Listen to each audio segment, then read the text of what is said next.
In Chapter 1 of the Bloom Into You manga, as protagonist Yu turns down the boy who asked her out at the end of middle school, careful paneling keeps older student Toko out of frame, aside from a somewhat solemn shot of her glancing at Yu. Instead of showcasing the upperclassmen, attention is paid to Yu's body language as she tenses up while rejecting him, before calming down after he accepts it, shown on the next page so as to provide a sense of catharsis upon flipping.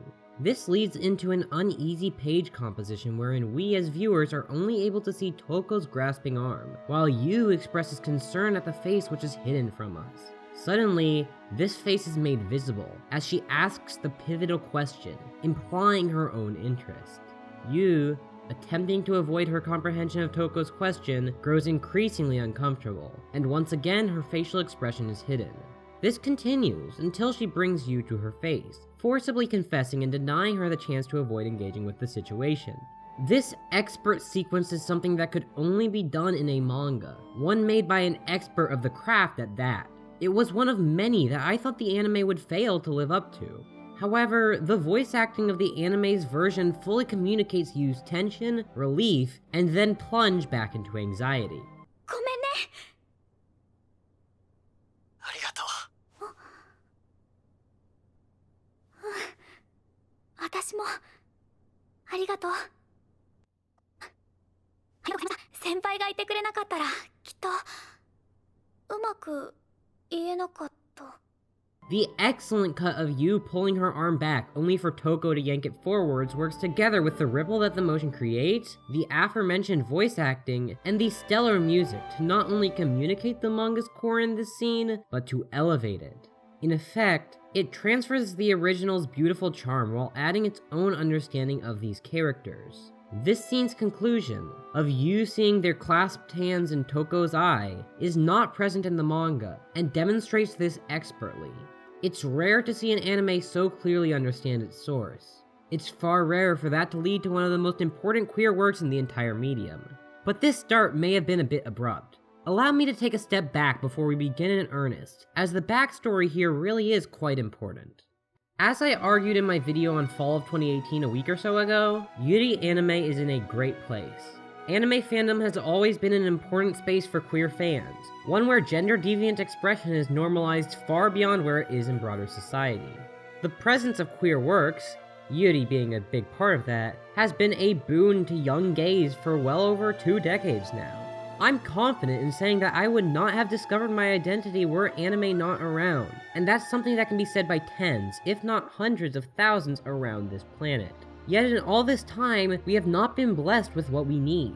For all the wonderful queer works that exist as manga, few manage to make their way into anime. This isn't to deny the existence of important, excellent works. Onisama-e, Aoihana, Yurikuma Arashi, Dokyusei, Wandering Sun, Flip Flappers, all of these are worthwhile watches. And of course, we can't ignore the key role played by decades of trash. God-awful, intensely problematic works had and have their own roles to play in allowing people to peek at potential identities in a safer and easier to justify way. However, for those who've made it beyond that hill of self-discovery, these works are often disappointing, and it can scarcely be denied that young, burgeoning queers deserve some wonderful works as well. Enter Bloom Into You. It's fairly well known at this point that I am Anime YouTube's chief expert on the Yuri genre. As the one sitting on that not-so-respected throne, I consider it my sworn duty to educate the world as to what we get every season. Without a doubt, there's always gay content. However, quite infrequently do we get romantic works as such.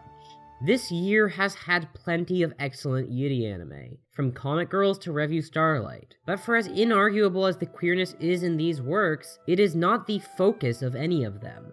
Aside from the admittedly excellent Kase-san OVA and Liz and the Blue Bird, the only straightforward queer female romantic comedy or drama prior to Fall was Citrus. I'm sure Citrus has had a positive impact on the lives of many. As I said, trash can be important, but it is trash, though I won't relitigate my complaints given that there's already a 30-minute video where I do so. It's very fortunate then that we got an adaptation of what is, without a doubt, one of the most beloved Yuri manga ever penned. Written and drawn by the fantastic Nakatani Neo, the manga which is referred to in Japan as Yagate Kimi ni Naru, or Eventually I Will Become You, has risen up the charts, placing on the weekly manga Oricon lists, something no series in the genre had accomplished beforehand. This sterling feat is no shock given the series' background. Nakatani Neo did not, of course, get her start on Bloom Into You, though it is her first serialized manga. Like many in the industry, she started out her career of sorts as a Toho doujinshi artist, though even in her early 2010-era works, skill is self-evident. While many of these were considered Yuri by her fans, and likely would be classified as such by most of the viewers of this video, she herself didn't think of them that way. As she says in an interview, "I was hesitant to call my work Yuri, because I never intended to narrate a love story." In spite of this, it's clear that the groundwork for Bloom Into You was laid at this point. The way she portrays relationships has hardly shifted. She's deeply invested in the messy, complicated aspects of our feelings. This, in itself, is important. Much of the reason trashy works continue to be beloved among some sides of queer fandom is the fact that they often, in being problematic, deal with complicated situations, though perhaps not in an ideal manner. Real human feelings are hardly straightforward, something only made more true when you exist within a society that views you as different at best and sinful at worst. Queer is, after all, a term that means weird, and to most of us, our feelings on gender, romance, and sex count as such. Nakatani's intense focus on these was, as a result, bound to be relatable to a great many. Of course, complex emotions have one other benefit. They simply make for a good story. It's far from guaranteed, of course, and a well-learned writer is necessary to bring the potential in a complex story like Bloom to the forefront. But were the actual story not enough for you, the way Nakatani makes use of Koyomi, the resident writer character, should more than establish that this woman understands the craft, a topic we'll return to with time.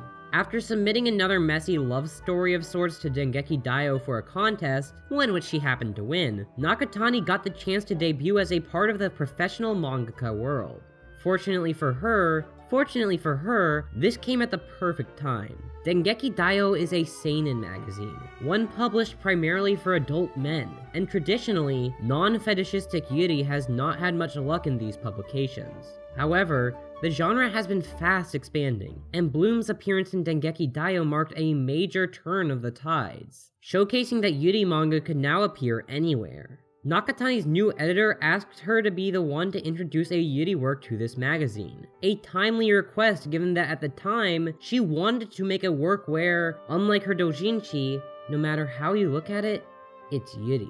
And so, Bloom Into You began its warpath, acting as one of the vanguards for the genre, which has, over the last 3 to 4 years, virtually expanded by a scale of magnitude. The announcement of it getting an anime this year was long awaited, and served as solace to fans afraid that the wonderful world of Lilies was being stained by the adaptation of works such as Netsuzo Trap and Citrus. However, there was some nervousness about the project, and for good reason. The manga is simply fantastic, and unlike many works, this quality is heavily derived from its usage of the medium it's in. This series was conceptualized as a manga through and through, elevated by the fact that Nakatani's understanding of how comics function is on a level far above that of most other mangaka. Any given chapter is full of expertly composed pages. Her use of moment-to-moment transitions, a decision that allows a creator to showcase the precise movements and expressions of characters so as to communicate in full their feelings, would take cinematography and animation rarely seen outside the works of Kyoani. Yet, with the assistance of Nakatani's relatively involved participation in the production, it's turned into a satisfying work that somehow does manage to convey everything the original did and more. It's hard to say which is a superior work, yet in spite of being a fairly direct adaptation, neither is invalidated by the other. Even Nakatani herself says, "I think it's rare for an anime to reflect the original author's intent to this extent. I would tell them in detail, this scene was drawn with this intention, this character is like this, so that there shouldn't be a difference in interpretation between the original work and the anime." As she adds, the anime staff was also very careful with it.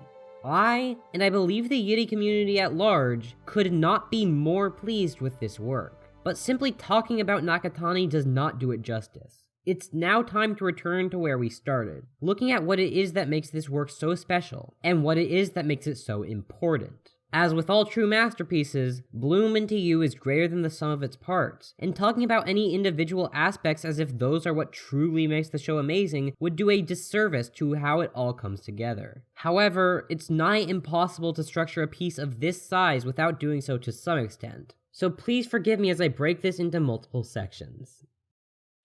Part 1. How the anime adapts the manga.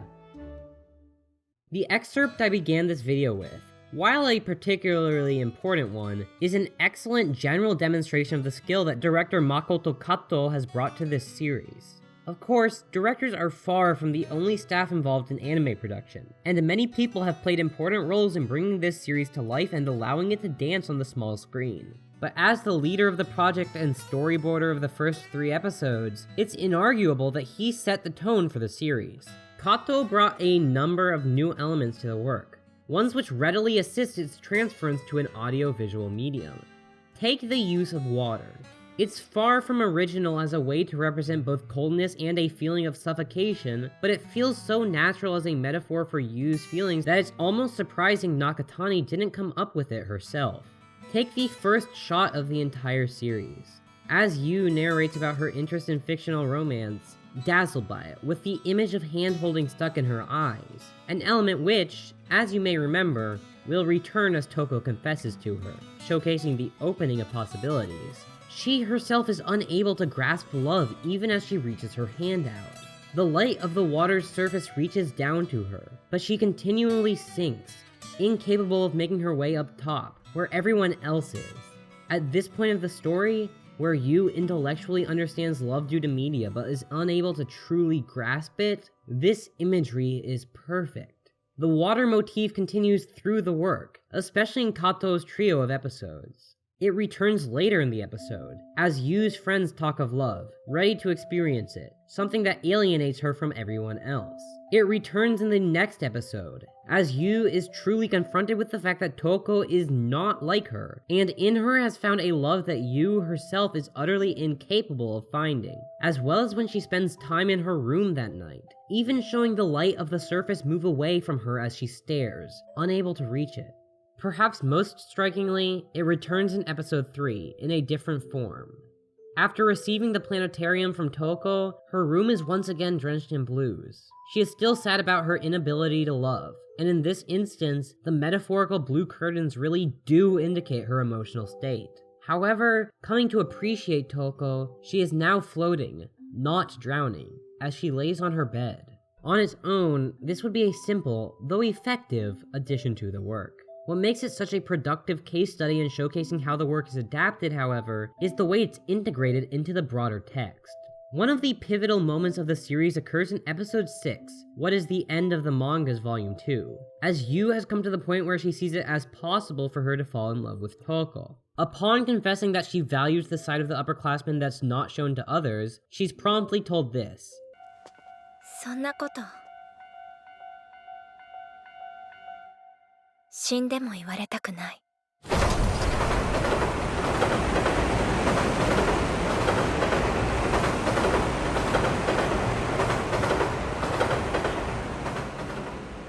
This is something that causes Yu to stumble, to consider that maybe she can't fall in love with her. In fact, she literally stumbles here, almost falling into the water. But she is no longer beneath the surface. She's able to jump forward. On shaky steps, yes, but above the waves, and confront Toko. She doesn't do so with a confession. She cannot yet accept herself as in love with the girl. Instead lying, and saying that she never will fall in love in spite of her desire to do so. Yet, it's clear that she has moved forward. She can now avoid falling back into the water, because as nervous as she may be, she no longer believes with all her heart that she can't fall in love. While the meaning of this scene above the river remains unchanged from the manga, though as in most cases, it's elevated by the audio component that I'll get to in a bit, a whole new depth is added to the work due to Kato's careful understanding of the characters and application of a new element. As I've always said, an adaptation will most often succeed by copying the original's core, while changing the tangible details where necessary. And that's something that Bloom Into You has, without a doubt, managed to accomplish. It's funny in retrospect that the other sterling Yuri adaptation of the year, Kase-san, also increased its manga's use of water motifs. Great Yuri minds think alike, I suppose. There are just so many scenes which perfectly capture the manga's appeal in a totally different way. In episode 2, when Toko kisses Yu as the train passes by, the sense of intimate eternity that the vehicle's obstruction provides is demonstrated by having everything but Toko, Yu, and the train itself fade into white, as time truly does freeze for these two kissing people. The series takes many viewpoints, but no matter who it's highlighting, we live in their world, almost to a solipsistic extent. In the same episode, as Toko tells Yu that she doesn't want to date her, the muted colors of the cafe give way to dazzling light. This does not merely reflect Yu's feelings of confusion and confused affection, it projects them, expanding them in scale. Take, on another hand, the intimate scenes. These are numerous, and the anime's camera work and animation always serve to emphasize them. For as much as Nakatani focuses on moment-to-moment transitions, you can only convey a prolonged passage of time so much in an inherently still medium. Anime are gifted the chance to extend these moments far beyond the time that your mind will register them as you read the page. In episode 3, as Yu strokes Toko's hair, the animation serves to emphasize the sensuality of this scene above what the original was able to communicate. In general, the anime does an excellent job at preserving this aspect of the manga. These teenagers are, well, teenagers, and they act like it. I've seen a lot of people claim to get hot and bothered by the end of episode 9, as Toko and Yu make out, and it's hard to argue against the fact that it perfectly communicates how it feels to kiss someone you're attracted to for an extended period of time, without feeling gratuitous. It is sexual, but not objectifying. At the same time, the animation adds nuances to this that only elevate the emotions at play. Here, Yu pulls away from the kiss, something she didn't do previously, indicating that she's attempting to avoid dealing with the fact that now she's fallen in love with Toko. Contrast this with the kiss in episode 12, where she leans in, a moment which is shortly followed by her admitting to herself that yes, she's in love. It wouldn't be hard to describe the direction as both Aoki and Yamada influence. Kato is, of course, a protege of Aoki's, and demonstrates much of the tenderness displayed in certain shows of his, such as Wandering Sun. The first-person shots are a good example, and while there's been criticism of them, I think it's very important to communicating the aforementioned solipsism. The manga achieves this through tall, thin panels that isolate its characters, but being bound to a 16:9 aspect ratio, the anime is forced to take things into its own hands in order to deliver the same effect. It's fortunate that these traits of Aoki's blend so well with Yamada, another clear influence on Kato's style here. I had already believed Yamada's vision would work perfectly with Bloom, given the heavy number of shots focusing on individual parts of the body. The anime increases these, particularly by adding a number of leg shots, which is, of course, Yamada's specialty. Similarly, the lighting, something which obviously isn't present in the manga, has a Yamada-esque quality to it, rather than the Dazaki style that many others in the industry make use of. The influence of these two directors perfectly matches the tone of the manga, so it's only natural for it to show up in the adaptation. I hate to harp on a point for too long, but the touch that Kato and his crew of storyboarders and episode directors has brought to this show is excellent, to say nothing of the animation staff. Few anime can expect to have source materials this good, and few manga can expect such talented hands to adapt them. It's truly a marvelous scenario. But, of course, that does not simply come down to the storyboards, brilliant though they are. One key element that I have not yet looked at is writing. The original work, of course, already exists, so the broad aspects of plotting and script work are already handled for the team. However, adapting the writing is no easy feat, so it's fortunate that the writer is one Juki Hanada. Part of such works as Love Live, A Place Further in the Universe, and Hibike Euphonium, Hanada's works span the gamut of seriousness and comedy.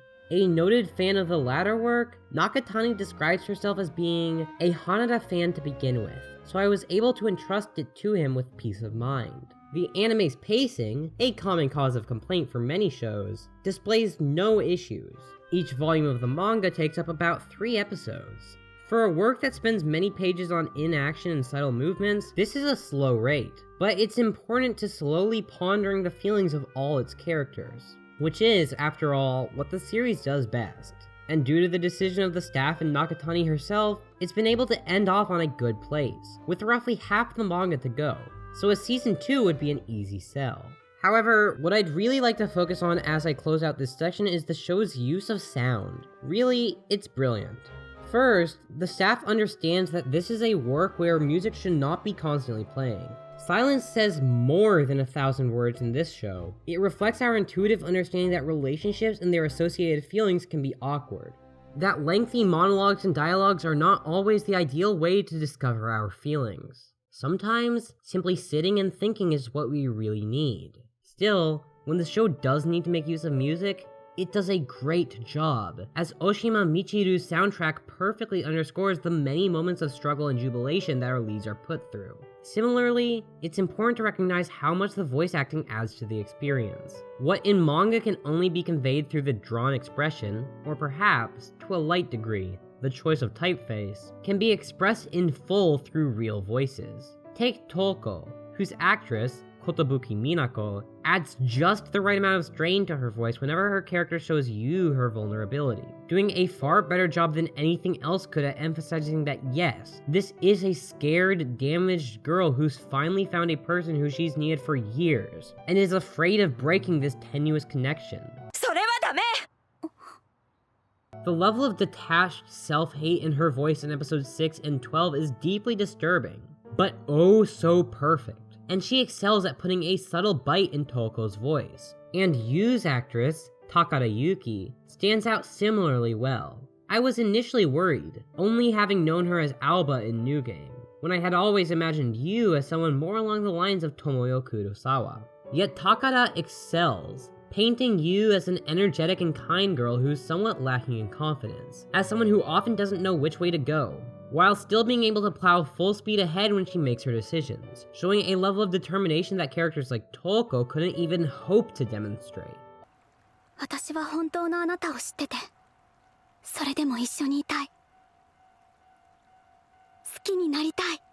All of this is in the manga, and yet it's made so much stronger in the anime. All things told, that's what's true about this adaptation in general. Every aspect of audio-visual language is used to elevate the material from one medium into another. And now that we've discussed how this anime conveys the manga's core, let's start diving into what that core is, while continuing to look at how the anime uniquely communicates it. Part 2. Shoujo and Theater. Bloom Into You is a work that understands the lineage it's a part of. Yuri is, after all, a genre which comes from shoujo. Not just shoujo manga, though it is true that the first works appeared in magazines aimed at that demographic. No, the genre's roots lay in shoujo shousetsu, girls' prose fiction, most notably that written by esteemed queer icon Yoshia Nobuko. Even dating back to that point, there were strong ties between shoujo and theater. Yoshia's writing is itself very showy, and due to the common focus on queer characters, though in that time it was seen as natural for girls to care greatly for other girls, it makes sense to portray the theater, where performance is everything. The first Yuri manga ever serialized, Shiroi Heya no Futari, features a play, specifically Romeo and Juliet, as a central part of its narrative. Bloom Into You understands this. However, it's also critical and unwilling to take the history of shoujo at face value. The negative endings so common to works of Yuri past, including Shiroi Heya, are not something it's interested in. To Bloom, these girls' feelings are not just a phase. It's fairly normalized in Yuri at this point to criticize the idea that girls will inevitably fall away from their sapphic inclinations as they age. As I commented in my video on Citrus, it's almost so common as to be superfluous, so in itself, Bloom's decision to do so is pedestrian yet understandable. However, while it would certainly be acceptable to simply throw away the shoujo trappings that it criticizes, it instead incorporates them into its own thesis, merging them with a focus on the theatric in order to pull out the reality of performance that these Class S works contain, a process necessary to properly articulating queer life in a general sense. It's this that I'd like to examine. It's first important to note that there is value in Class S works. When a writer like Yoshia Nobuko has the girls she writes about break up, this is not due to some personal belief on her part that girls should go out and marry men. She vehemently detested this idea, never doing so herself, and, in fact, spending the last 50 years of her life with her girlfriend. No, this occurs in these works because it reflects the lived experiences common to the times. Yoshia, in her fame and wealth, was able to escape the shackles of marriage, but most girls and women could not do so. It's only natural, then, that Yuri works would move away from the consistent depiction of departures when society changed enough for women to end up together happily.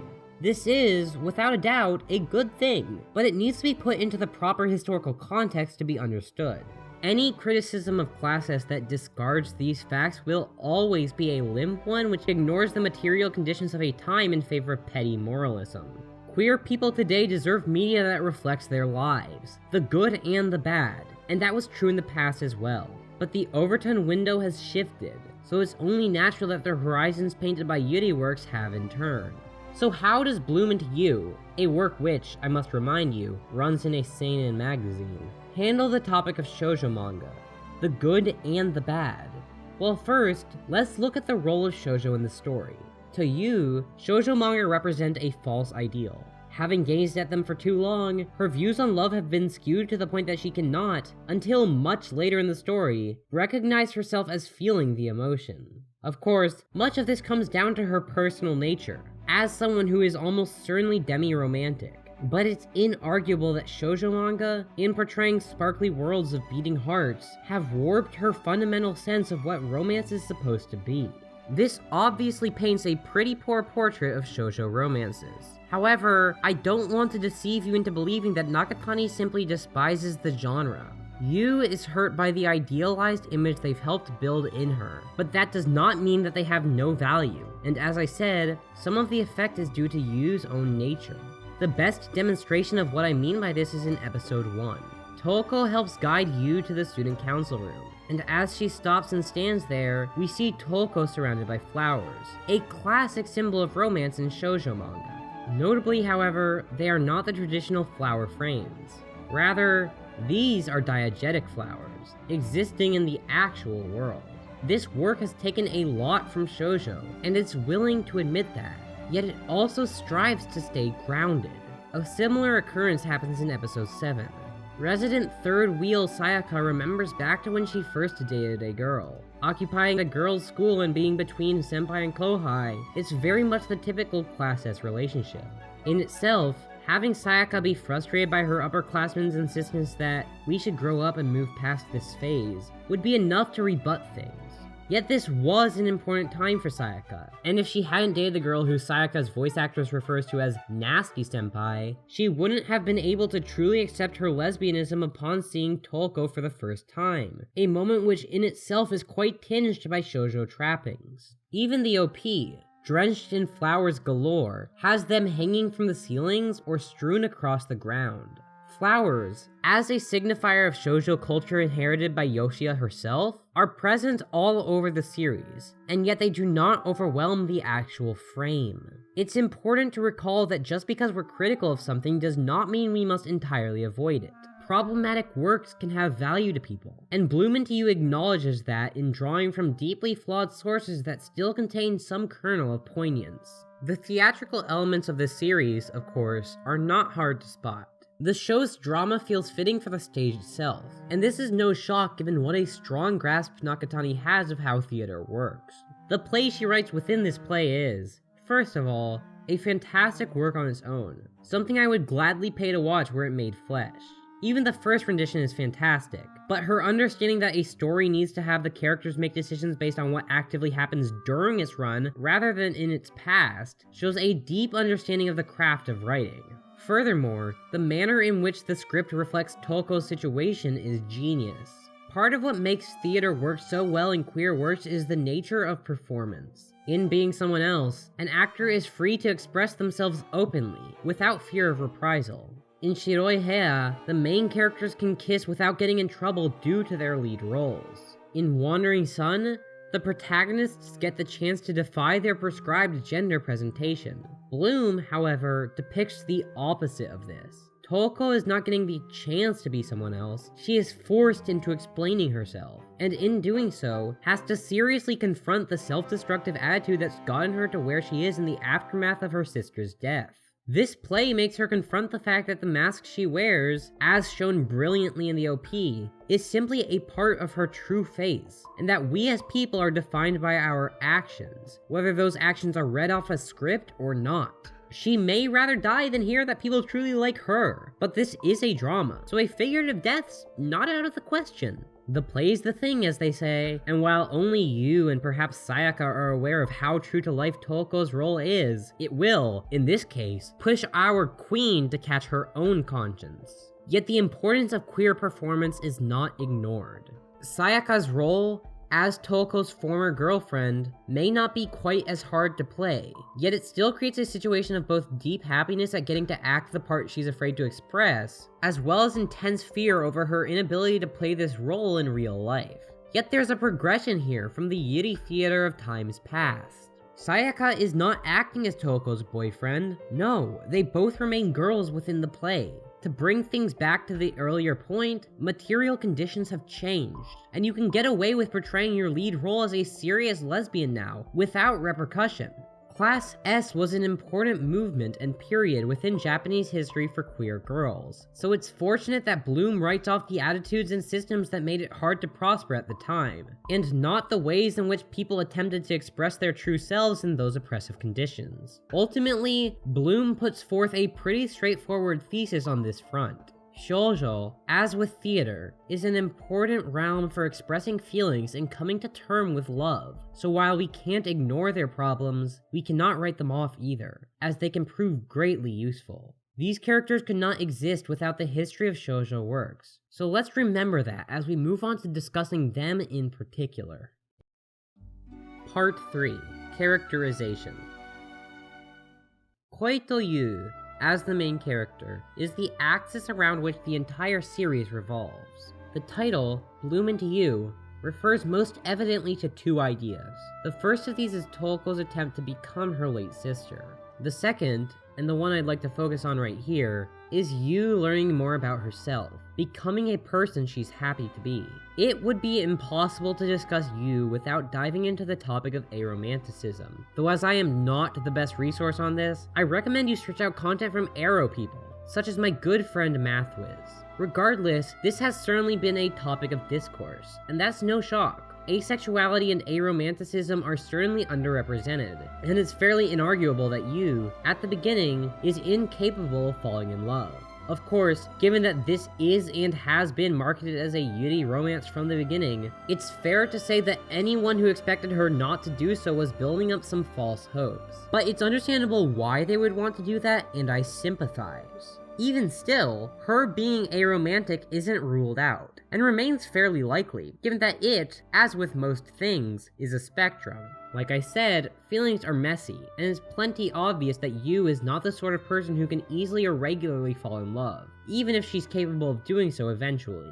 She may not be Maki, but she isn't Sayaka either. It's made clear throughout the series that Yu is not the kind of person who easily makes decisions.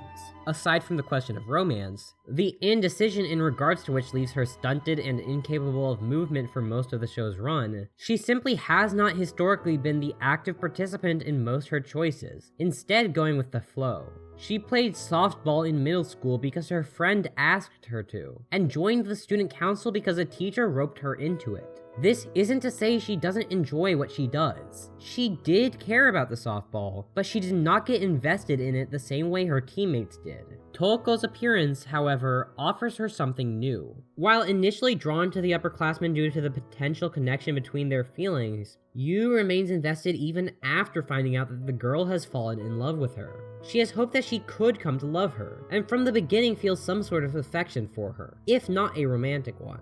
It's episode 3 that really makes this clear. Toko wins the student council election because, well, she's nearly perfect, though of course Yu is aware of her weak side. She doesn't choose to stick with her simply because that soft, needy aspect of her personality is cute and deserving of support though. She also remains by her side due to what she says in her speech.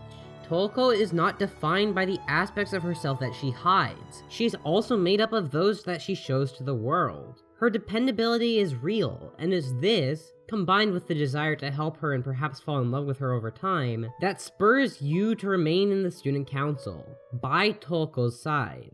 This is important, as it's the show's first signal that Toko's understanding, wherein her ideal sister imitation is her good but fake side, while her needy, weaker self is the bad but real side, is a flawed conception of the truth, as Yu is able to see both of these as part of Toko's whole being. An important aspect of Yu's character is the development of how she understands queerness. Early on in the story, a number of comments will be made about two girls dating, and her reaction to these changes over time. When her friends express frustration that her beloved senpai is female, Yu defends herself as believing Toko is cool, but she shows no negative reaction to the heteronormative implications that lie there. This is what one might call a microaggression, but Yu, not yet conscious of her dormant interest in girls, is not aware that it targets her identity. She herself expresses surprise when Sayaka tells her that girls have confessed to Toko, something that's followed up at the end as Yu doubts her clearly romantic confession was romantic, merely because they're both girls. This is a direct confrontation with the cliché so common in the Yuri genre, one which often comes up more as a way to assure the reader that this is Yuri than to serve any actual purpose to the narrative or add to the richness of the characters. Here, fortunately, it has an actual purpose. It's funny, of course, that Sayaka, the only one already conscious of the fact that she's a lesbian, is the person to jokingly tell Yu this, and it indicates Nakatani's understanding that heteronormativity will force even queer people themselves to adopt a subtle outward homophobia in order to disguise their internal being. She may have said that, "I didn't want it to become an obstacle simply because it was between girls. Regardless of what's present in reality, I didn't want the difficulties of the love between girls in the first place. I didn't want to put it into the center of the story." But it's constantly made clear in the story that these are problems.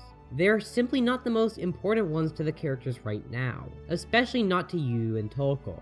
Over time, however, Yu comes to react differently to this. In episode 2, her insistence that they're both girls comes across less as an unchecked assumption and more as a desperate attempt to avoid facing the truth, one of many that she employs throughout the show's run. In episode 3, when she's come to accept Toko's feelings as romantic, while denying to her family that they're dating, she expresses discomfort after her dad jokes that he wouldn't be able to deal with that. Even at this point, where Yu has no real belief that she'll ever fall in love with the girl, she's come to accept queerness as genuine and not strange. So this time, the microaggression is one that's able to hit her. For a while, this is entirely based on her worrying over Toko. When Maki confesses that he saw them, she's visited by a dark image of what that could mean for Toko's reputation, not even considering what it means for herself. It's clear, however, that Yu grows more cautious in her relationship with Toko as she inches closer to admitting her own romantic feelings. In the beginning,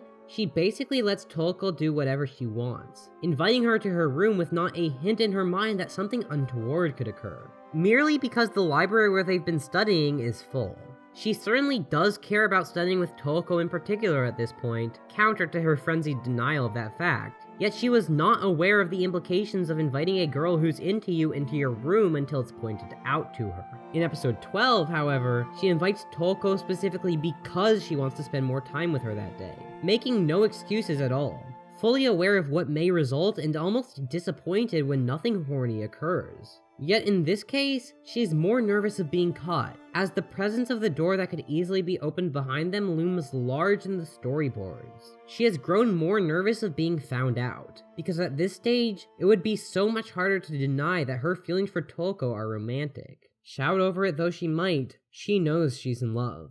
Her story is not yet done, and I can only hope that a second season arrives so the rest of her wonderful material can be animated. But she has accepted her feelings. It's only natural, then, that having come to understand herself better, having broken the promise that she made to Toko, she must force Toko to open her eyes in front of the mirror, and see that what she saw as a hideous reflection was just the result of cracks. It's more than understandable that Nanami Toko is as broken as she is. Losing a family member is never easy, and before her sister, Mio, passed away, and before her sister Mio passed away, she was a fairly average kid. Looking up to your siblings and using them as a guiding force can be a totally healthy process, but lacking an active identity of her own, Toko strove to become her sister, though only the side of her that she knew. She only wants people to love her Mio imitation, not the entirety of herself, even demanding that you never fall in love with her because she's aware of the whole picture. Simultaneously, she sees love as a motion that demands a lack of change. She loves you because the girl will never fall in love with her, and believes she would stop were that to change. This is, of course, a deeply unhealthy mindset, one that could easily lead to a very abusive relationship. After all, self-hatred is a form of self-abuse, and Toko uses you to offload her self-hatred, confident, for a time at least, that the younger girl will never come to love this despicable her. This probably sets warning bells off in the heads of many viewers, and I know that some see Toko's behavior as intensely off-putting. Fortunately, Toko still has a moral core that keeps her grounded. She consistently asks for Yu's consent before engaging in any activities, backing off when she recognizes that the girl is uncomfortable. This isn't a relationship that could last as it is, but if anyone's being hurt by it, it's Toko herself. Yu serves as a crutch that she refuses to get rid of. She won't let herself stand on her own 2 feet again, because doing so is deathly terrifying. What if everyone hates the real her? The her that she forcibly abandoned. Even if they say they love her, even if she could believe that for a moment, she can't come to love herself. Yu may be the series' axis, but Toko provides its real weight. After all, according to Nakatani herself, she was created first. Yu was born as her partner. For me, I wanted to draw a girl that would be unmanageable, so I made Toko the heroine. For me, Yu has the image of a hero who would help that unmanageable girl. That being said, I think of the characters as if they were born as individual people. It is at most a discussion of, at first it was like that. Yu is forced to serve the driving role of the series, in spite of the hard time she has of making decisions, because like her character in the play, Toko's choices are all based on the past. It takes action from Yu to cause her to make decisions due to what's happened in the narrative. And due to her and Koyomi, we know how necessary that is to make a good story. Saeki Sayaka is the last of the trio, and much like Nakatani, I'll be forced to neglect her a tad. Firstly, because I already said much of what I have to say about what she means for the story's commentary on queerness. In actively acknowledging that she's someone who only falls in love with girls, she takes a step that many characters in anime don't take. Some may be annoyed that she does not actively call herself a lesbian, but while self-identified lesbians certainly exist prominently in Japan, the culture surrounding queer identity is different there, and an imposition of Western standards is hardly a fair one, especially given the way in which lesbian has been tainted as a male-focused porn term. Sayaka certainly understands herself to be attracted to girls by nature, something she confirms upon talking to adult lesbian Miyako, which, I must say, is quite important in itself. Young queers require elders to get through life well, and that's something which isn't oft represented in Yuri anime and manga. Miyako is well aware of this, sympathizing with the girl and relaying how when she was that age, she too felt as if she was in some way perverted or strange, something she was able to move beyond with time and love. Sayaka's situation is an unfortunate one, and conditioned as we Yuri fans are to root for the gay underdog, it's only natural to cheer for her before her inevitable failure. What I can only hope is that Sayaka comes out of this with a fuller understanding of herself, akin to what Toko and Yu will reach. Sayaka is a somewhat petty and cruel girl who's easily made jealous, and constantly frustrated by the chance that her best friend will leave her grasp. Yet she's also a scared 16-year-old who's struggling to deal with the fact that she's in love with someone right next to her who she can't bear to confess to, on top of being queer in a society which disapproves of that. She may be nasty herself at times, but are any of our characters entirely blameless? What makes this series work so well as a drama is the fact that almost every situation that occurs is driven by how the characters' personalities interact with one another. The only sudden entrance that changes everything here is the appearance of the coach, who tells Toko what Mio behaved like around him. And that's a far cry from a contrived love rifle appearing from nowhere to frustrate the plot, alongside the viewers. Every character is rich, containing positive and negative attributes, ones that clash and also spur them forwards. As a result, the story does what Nakatani believes any good narrative should do. It moves as a result of the decisions of its characters over the course of it. In doing so, it takes an approach that ignores much of the world, focusing on the feelings of a select few instead. So it's fortunate that Nakatani understands how to create captivating personas out of people we meet for no more than 5 minutes, ensuring the series never becomes ungrounded. What a work. Part Final, an eternal queer anime. Bloom Into You is one of the most expertly crafted dramas ever born from this medium. From its skill at transferring its source into anime in a way seen a couple times a year at most, to the manner in which it engages with the history of queerness in shoujo and theater to create both a brilliant critical response and loving send-up, to the way it centers the emotions of its characters in the procession of events, understanding that the best way to keep the viewers interested in a soft, emotive drama is not through a comedy of errors or the appearance of sudden obstacles, but the fleshing out of personality clashes inherent to any relationship.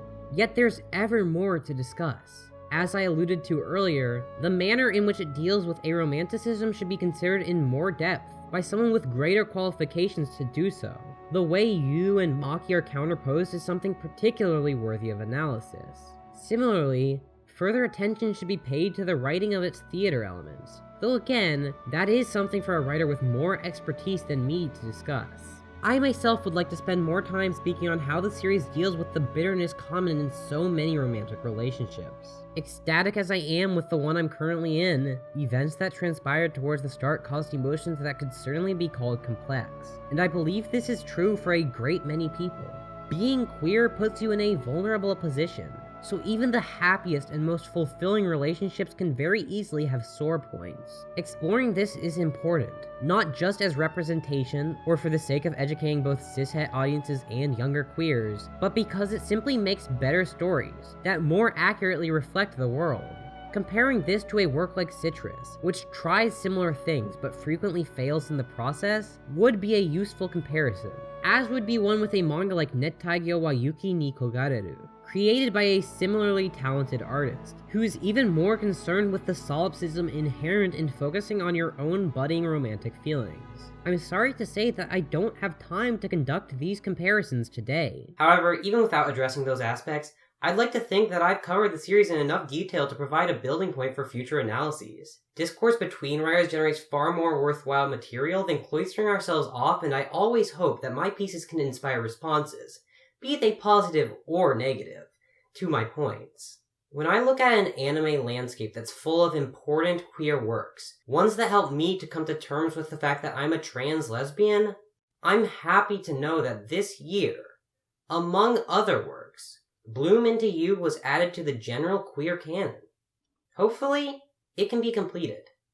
This series will eternally live, not just as an important anime, but as an important part of queer fiction. I'm very happy to have experienced that firsthand. And please, fair viewers, be sure to ask 7Cs to bring over the Sayaka novel in their surveys. It's very important. Hey, if you've made it through this video, congratulations. I hope you enjoyed it, even though the editing is, let's call it rushed to be nice. Thank you to all my patrons who made it possible, especially my $10 patrons, Alice, Mika Hearn, Vey, Annalisa Koenig, Petra, Jolene Munson, Rose, Kathleen Rao, Shadowfish, Pajama God, a huge pair of cats who are friends with anime characters, Blanc, John Clark, DJ Jax, Rimu, and Days of Summer. You can also give me a one-time donation with the Ko-fi link listed below, and you can find out where else I'm at in the description down there. I have some interesting plans for January and the months to come, so I hope you stick with me. See you next time. Bye!